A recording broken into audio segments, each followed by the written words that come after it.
नमस्कार दोस्तों, मेरा नाम है अनुज पटेल और आप देख रहे हैं नेशनल जनाधार।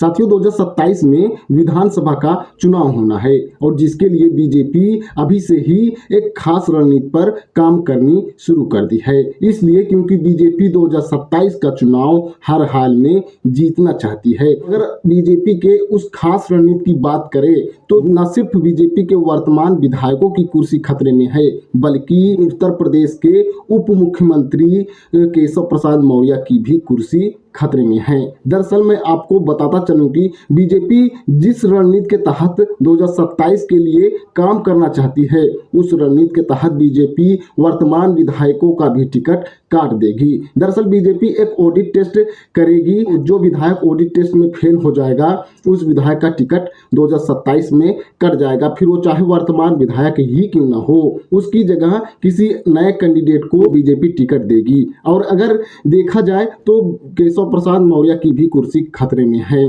दरअसल जो बीजेपी ऑडिट टेस्ट करने वाली है, उस ऑडिट टेस्ट के जरिए ये पता लगाया जाएगा कि किस विधायक का छवि जनता के बीच अपने विधानसभा में नहीं है।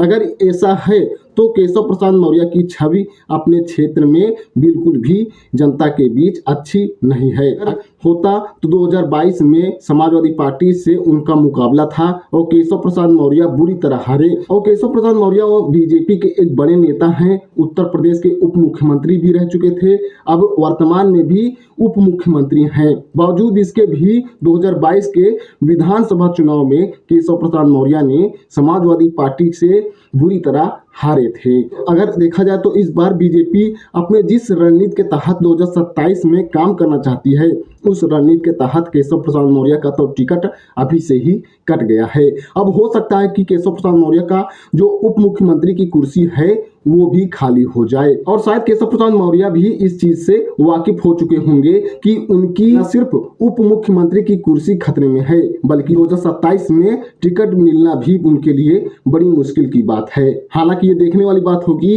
कि यदि बीजेपी अपने इस रणनीति पर खरा उतरती है तो केशव प्रसाद मौर्य के साथ क्या कुछ देखने को मिलेगा। क्या केशव प्रसाद मौर्य की उप मुख्यमंत्री की कुर्सी भी जाएगी, साथ ही साथ उनका जो 2027 का टिकट है वो भी कटेगा। अगर बीजेपी 2027 में केशव प्रसाद मौर्य को टिकट देती भी है तो क्या समाजवादी पार्टी को मात दे पाएंगे? हालांकि ये तो देखने वाली बात होगी। लेकिन ऐसे ही जानकारी के लिए देखते रहिए नेशनल जनाधार और जुड़े रहिए हमारे साथ। धन्यवाद।